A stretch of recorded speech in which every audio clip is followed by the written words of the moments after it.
안녕하세요. 일간 증인들 6월 첫날입니다. 6월 1일 느헤미야 본문을 우리가 함께 나눌 때가 됐습니다. 여러분 벌써 6월이 됐습니다. 이제 한 해의 절반이 지나가고 있는데 우리가 뭔가 코로나 사태 때문에 한 3개월 정도가 약간 날아갔죠. 날아갔다는 표현이 적절할 것 같습니다. 여러 면에서 일상을 예전의 계획대로 이루어가지 못하는 사람들이 참 많죠. 여러분 우리가 이 시간을 그냥 허공에 날렸다라고만 생각하지 말아야 되겠습니다. 다른 방식으로 여러분들이 하나님을 향해서 또 여러분들의 어떤 진로와 인생의 길을 향해서 전진할 수 있다면은 이 시간은 우리에게 어떤 면에서는 강제로 쉬어가야 하는 그런 쉼표가 되겠죠. 많은 사람들의 계획이 좌절되고 또 원하는 것들을 하지 못하는 그런 환경 속에 있겠지만 이때 하나님께서 우리의 삶 가운데 허락하시는 것은 무엇인가 그런 것들을 우리가 볼 수 있었으면 좋겠습니다. 저도 느헤미야까지 이렇게 통독 강의를 통독을 같이 나누고 유튜브를 하면서 할 수 없는 것이 많았지만 할 수 있는 것도 많았습니다. 유튜브를 하게 됐죠. 제가 왜 이 얘기를 하냐면요. 우리가 이 코로나 기간 동안 한 2개월, 2월 한 말경부터니까요. 3월, 4월, 5월 3개월 정도를 끌어왔죠. 이제 우리가 대학부 어제 대예배, 3부 예배로 함께 모이고 또 전체가 함께 마중물 기도회로 우리가 그 중동부실에서 같이 모여서 기도회를 했습니다. 만나니까 참 좋더라고요. 이번 주까지로 우리가 이 공식적인 어떤 유튜브로 일간 증인들이라고 하는 컨텐츠를 만드는 것을 잠정적으로 이번 주까지 하고 그 다음부터는 좀 그 사이에 우리 했던 것들 좀 돌아보고 평가하고 어떤 모양으로 다시 뭐 주간 증인들이 될 수도 있고요, 월간 증인들이 될 수도 있고요. 어떤 방식으로 우리의 사역을 지속해 나갈 수 있을지 한번 좀 잠시 좀 이렇게 뭐 짚고 넘어가는 시간을 가지려고 합니다. 그래서 유튜브를 함께 하셨던 여러분들이 좀 평가를 좀 해주시고요. 좀 우리가 주중에 설문이 나갈 겁니다. 설문 링크가 나가면 여러분들이 평가를 해주시고 또 건강한 건설적인 제안, 뭐 날카로운 비판 다 환영합니다. 어차피 끝나는 마당에 여러분들이 다양한 좀 제안들을 해주시면은 그것을 우리가 참고해서 뭘 하면 좋을까, 뭘 하지 말까 그런 것들을 고민해 보려고 합니다. 주중에 컨텐츠 그 우리 유튜브를 통해서도 또 전체 카톡창을 통해서도 나누도록 그렇게 하겠습니다. 자, 여러분 오늘 느헤미야 말씀입니다. 느헤미야 1장부터 3장까지의 내용인데요. 느헤미야는 제가 아주 좋아하는 성경 책입니다. 인물도 그렇고요. 가장 뭐랄까 인상적인 것은 느헤미야는 선지자, 제사장 어떤 그런 성직자가 아니에요. 느헤미야는 정치가, 행정가입니다. 이 사람이 하나님의 일을 감당하기 위해서 자신이 있는 위치에서 어떻게 준비하고 무엇을 했느냐, 이게 참 귀한 일이죠. 그리고 여러분 느헤미야는 에스라와 동시대 인물입니다. 에스라가 어떤 신앙적인 부분에서 주력했다면은 느헤미야는 실무를 담당했어요. 느헤미야는 성벽을 짓는 실무를 담당했죠. 이게 참 귀합니다. 자, 거두절미하고 느헤미야로 들어가 봅시다. 느헤미야 1장 보시면은 하갈의 아들 느헤미야의 말이라.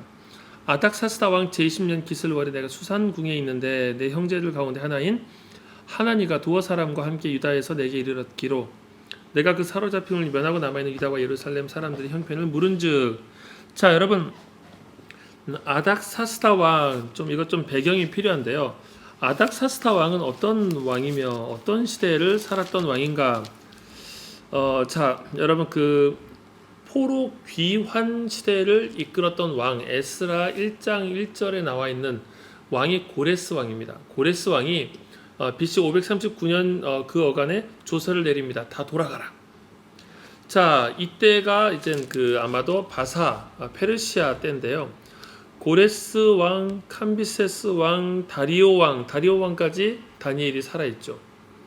자, 그리고 그 다음에 아하수에로 왕, 그리고 아닥사스다 왕입니다.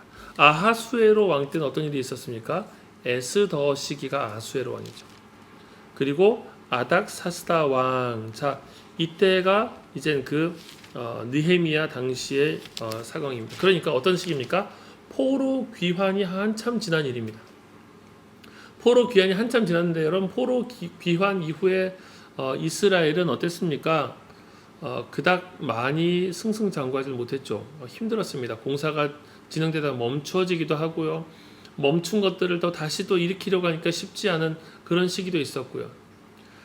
자, 그래서 여러분, 이주한 사람들이 예루살렘에 살아야 되는데 예루살렘 성벽이 무너져 버렸고 예루살렘 성문도 불타버리고 이러니까 하나님을 섬기는 예루살렘이 마을로서 존재하지 못하는 겁니다.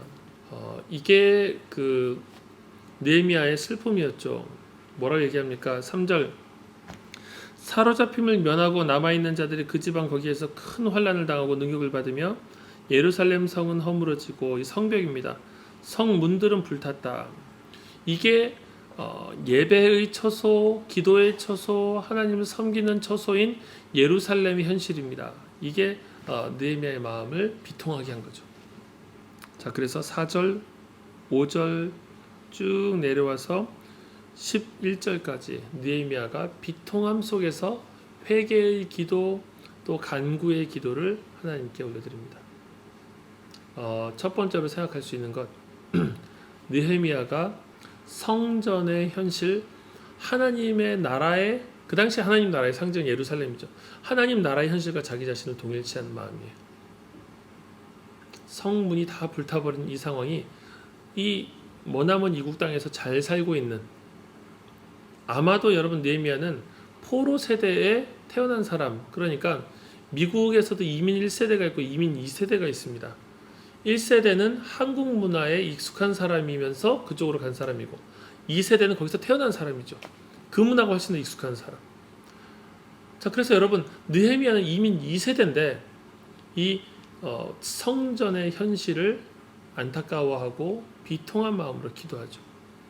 왜냐하면 성전과 내가 일체가 되어버렸어요. 이것은 그 땅에 적응이 되고 잘 살아갈 수 있고 이 문제가 아닙니다. 느헤미야라는 사람은 세대가 변화했지만 사는 곳이 변화했지만 하나님의 마음, 하나님 나라의 마음과 일체가 되어버린 거예요. 그래서 이 예루살렘 성이 예배의 처소로의 기능, 하나님의 영광을 담아내는 그런 영광스러운 땅의 기능을 하지 못할 때 비통함을 느낀 것입니다. 자, 그때 11절 마지막에 보시면 그때 내가 왕의 술 관원이 되었느니라. 나는 그때 왕의 술 맡은 관원이었다. 자, 왕과 아주 친밀한 관계입니다. 믿을 만한 사람, 가장 믿을 만한 사람이 술 맡은 관원입니다. 술 따라준 사람이 아니라 술에 독이 있는지를 먼저 판별할 만큼 얘는 거짓말을 안 하겠지 하는 아주 최측근 신복이죠. 자, 이 술 맡은 관원으로 있는 이제 느헤미야가 2장 보시면은 나름의 계획을 갖고 있습니다. 2장 1절 포도주가 있기로 내가 그 포도주를 왕에게 드렸는데 이전에는 내가 왕의 앞에서 수심이 없었더니 왕이 내게 이르시되 내가 병이 없건 어찌하여 얼굴에 수심이 있느냐 이는 필연 내 마음에 근심이 있음이로다. 숨길 수 없었던 수심일 수도 있고요. 혹은 의도적인 수심일 수도 있습니다. 느헤미야는 계획이 있다. 예. 자, 그러자 왕이 얘기하는 거죠. 너 무슨 어려운 일 있냐? 너 근심 있냐? 그때 느헤미야가 2장 마지막에 그때 내가 크게 두려운 마음을 가지고 왕께 대답을 합니다. 왕은 만세수를 하옵소서. 내 조상들의 묘실이 있는 성읍이 이제까지 황폐하고 성문이 불탔사오니 내가 어찌 얼굴에 수심이 없사오리까. 자, 내 고향 땅, 내 영적인 조상들의 땅이 불타버렸고 황폐해졌다. 그러자 왕이 무슨 얘기를 하는지 알죠? 너 가고 싶다는 얘기구나. 이 일을 해결하고 싶다는 얘기구나. 언제 갈래? 어떻게 갈래? 무엇을 원하느냐? 이렇게 묻는 거죠. 자, 그러자 느헤미야가 5절 보시면은 나를 그 땅으로 보내주십시오. 성벽을 건축하게 해주십시오. 6절 언제 다녀오고 어느 때에 돌아오겠느냐? 기한을 정하고 이제 7절, 8절 보시면은 총독들에게 조서를 주시고 유다에 통과하게 하시고 아삽에게 조서를 내려서 영문의 그 목재들을 주게 하시고 여러분 느헤미야는 계획이 있습니다. 다 생각하고 있는 거예요. 그리고 그렇게 허락을 요청하고 나서 허락을 받아서 유다 땅까지 오게 됩니다. 여러분 이 짧은 2장 한 장에 있는 얘기지만 여러분 이거 엄청난 얘기 아닙니까?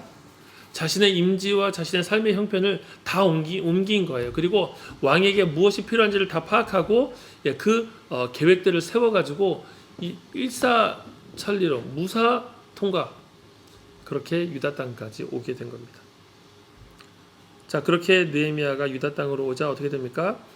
10절 호론 사람 산발락과 종이었던 암몬 사람 도비아가 이스라엘 자손을 흥왕하게 하려는 사람이 왔다 함을 듣고 심히 근심하더라. 이젠 앞으로 계속 부딪힐 대적입니다. 그 땅의 나름대로의 패권을 잡고 있었던 이게 사실 이런 거죠. 우리가 하나님의 뜻대로 변화되면요, 우리의 삶을 붙잡고 있었던 악의 세력들이 근심하게 됩니다. 느헤미야가 유다 땅으로 돌아오자 근심하는 무리가 생깁니다. 왜냐하면 자신들의 기득권이 흔들릴 것이기 때문에.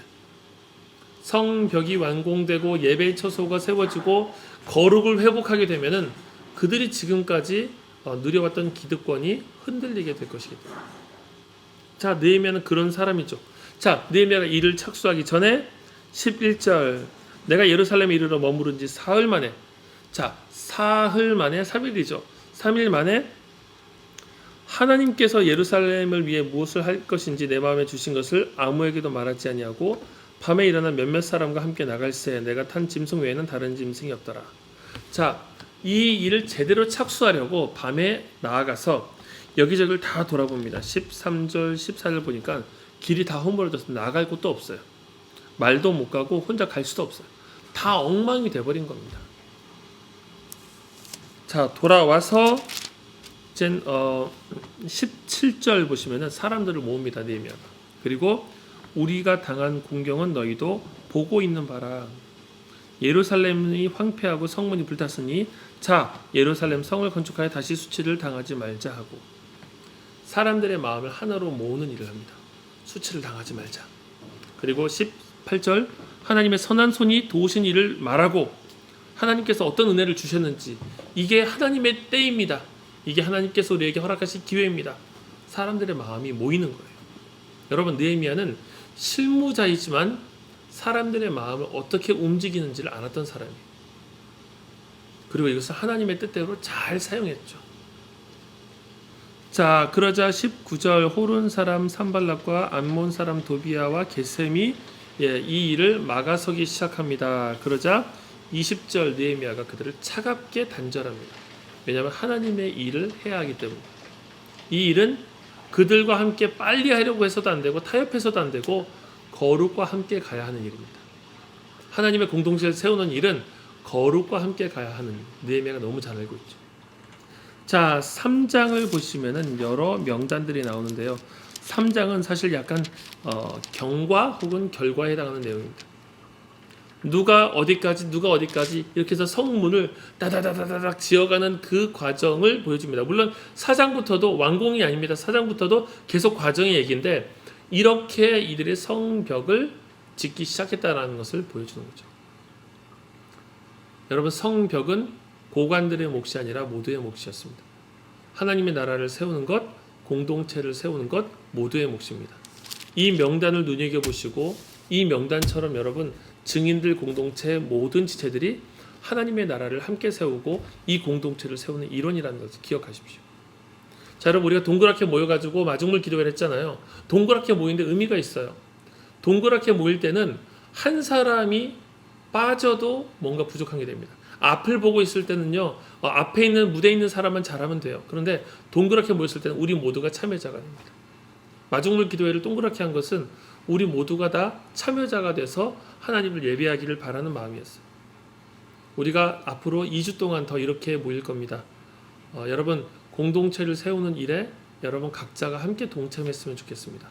내 일처럼 하나님의 나라를 세워가고 내 일처럼 공동체를 동일시하고 그렇게 하나님 나라와 더불어 이 어려운 시기에 이 공동체를 여러분들이 함께 세워주는 그런 분들이 되었으면 좋겠습니다. 오늘부터 또 내일부터 우리 윈더모닝 합시다. 기도하며 기도로 깨어서 공동체를 우리 함께 세울 수 있으면 좋겠습니다.